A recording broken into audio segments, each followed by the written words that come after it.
Halo semuanya, perkenalkan, kami adalah mahasiswa Fakultas Psikologi Universitas Airlangga semester 3 yang sedang mengampu mata kuliah PMBK. Sebelum masuk ke materi, kita harus mengetahui apa itu kecerdasan. Menurut Gardner, kecerdasan adalah kemampuan dalam memecahkan atau menciptakan sesuatu yang memiliki nilai bagi budaya tertentu. Zohar dan Marshall menegaskan bahwa terdapat 3 ragam kecerdasan, yaitu kecerdasan intelektual, kecerdasan spiritual, dan kecerdasan emosi. Yang pertama adalah kecerdasan intelektual. Kecerdasan intelektual adalah kemampuan untuk berargumen, berlogika, membaca, menganalisa, memprioritaskan sesuatu, dan juga menulis. Kemudian yang kedua adalah kecerdasan emosional. Kecerdasan emosional adalah kemampuan untuk memantau emosi seseorang dan menggunakan informasi tersebut untuk membimbing pemikiran dan tindakan maupun perilaku. Kemudian, menurut Goleman pada tahun 2001, kecerdasan emosional atau kecerdasan emosi adalah kemampuan mengenali, memotivasi, dan mengelola emosi dengan baik pada diri sendiri dan hubungannya dengan orang lain. Kemudian yang ketiga adalah kecerdasan spiritual. Kecerdasan spiritual adalah kemampuan individu dalam berperilaku dengan bijaksana dan berbelas kasih serta tetap mempertahankan kedamaian batin maupun fisik.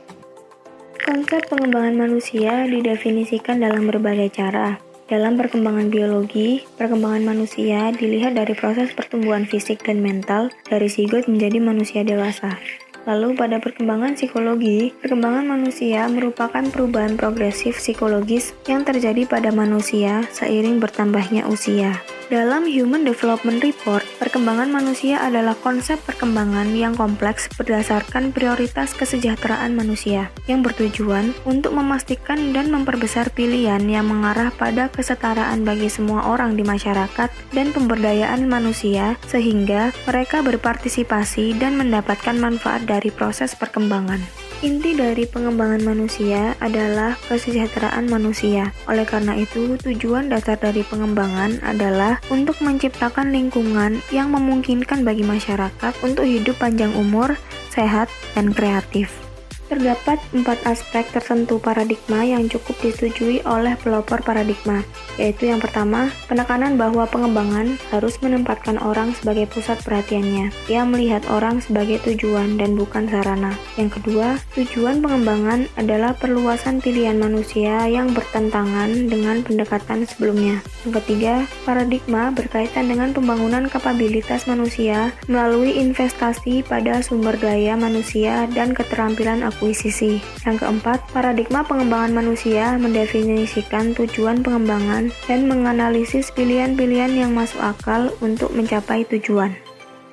Strategi merupakan suatu perencanaan untuk mencapai sebuah tujuan. Strategi pembelajaran adalah suatu kegiatan pembelajaran yang harus dilakukan pihak-pihak yang terlibat agar tujuan pembelajaran dapat dicapai secara efektif dan efisien, serta sifatnya masih konseptual sehingga membutuhkan berbagai metode untuk dapat mengaplikasikannya. Menurut Freiberg dan Driscoll, strategi pembelajaran dapat digunakan untuk mencapai berbagai tujuan pemberian materi pelajaran pada berbagai tingkatan untuk siswa yang berbeda serta konteks yang berbeda. Strategi pembelajaran memiliki 5 komponen, yaitu kegiatan pembelajaran pendahuluan, penyampaian informasi, partisipasi peserta didik, tes, dan kegiatan lanjutan. Hal ini lebih berkenaan dengan pola dan prosedur umum terkait aktivitas pembelajaran. Apabila dianalogikan sebagai pembangunan rumah, maka strategi membicarakan tentang tipe rumah apa yang hendak dibangun.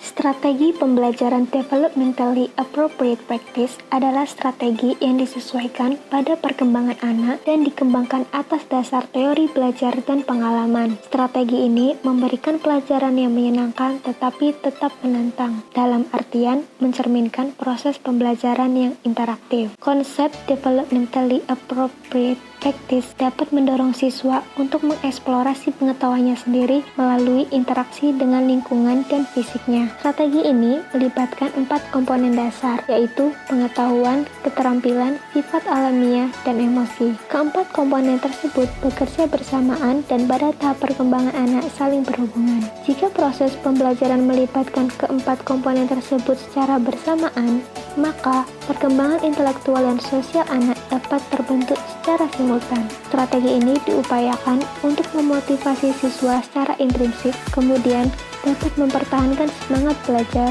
Dengan begitu, hasil belajar pada anak dapat meningkat. Langkah-langkah strategi pembelajaran yang dapat dilakukan adalah hal pertama yang paling penting yaitu meningkatkan motivasi belajar anak dengan cara meyakinkannya bahwa ia mampu memaklumi apabila melakukan kesalahan saat belajar, kemudian memberikan pemahaman akan pentingnya belajar dan berusaha, memberikan reward berupa hadiah maupun respon pujian, serta hindarilah mengkritik dan membentak anak secara berlebihan, sebab hal ini dapat membuat anak takut dan menjadi trauma. 2. Pengajar harus menyesuaikan perkembangan kognitif anak sebagai acuan dalam mendidik dan mengajar sehingga proses pembelajaran dapat berjalan maksimal. Misalnya, pada anak usia dasar 7-11 tahun, di mana pada fase ini, kemampuan berpikir anak berada pada level konkret atau nyata, bukan bersifat hayalan. Oleh karena itu, ketika belajar sesuatu, pengajar sangat disarankan untuk membimbing proses pembelajaran yang disertai dengan eksperimen atau praktik, serta memberikan contoh yang tepat agar anak didik semakin mudah dalam memahami. 3. Pembelajaran yang interaktif antara pengajar dan peserta didik dengan metode pembelajaran verbal yang bermakna atau meaningful verbal learning dengan menekankan penyajian materi secara eksplisit dan terorganisir agar peserta didik mampu menerima serangkaian ide tersebut secara efektif dan efisien. 4. Pengajar membuat perencanaan yang matang dengan metode ekspositori, yaitu memberikan penjelasan mengenai definisi serta konsep yang disertai dengan latihan pemecahan masalah berdasarkan materi yang disampaikan dalam bentuk demonstrasi, tanya jawab secara interaktif, dan penugasan. 5. Pengajar perlu memperbaharui pengetahuannya dan memperkenalkannya pada anak didik agar relevan dalam kondisi baru, serta untuk mengaktifkan pemahaman anak didik yang sebelumnya telah dipelajari. 6. Mengimplementasikan teori discovery learning milik Brunner mengenai penggunaan penalaran induktif yang dapat dimulai dengan penyajian bahan stimulasi. Misalnya, pengajar menjelaskan kepada anak didik terkait suatu materi, kemudian memberikan studi kasus yang sederhana dan meminta anak didik untuk memecahkannya menggunakan kemampuan berpikirnya.